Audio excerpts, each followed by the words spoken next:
And here's my plan.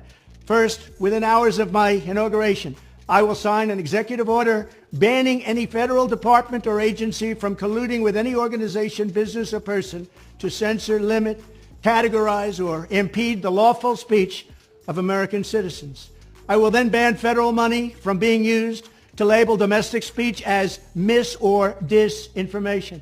And I will begin the process of identifying and firing every federal bureaucrat who has engaged in domestic censorship, directly or indirectly, whether they are the Department of Homeland Security, the Department of Health, Human Services, the FBI, the DOJ, no matter who they are. Second, I will order the Department of Justice to investigate all parties involved in the new online censorship regime, which is absolutely destructive and terrible, and to aggressively prosecute any and all crimes identified.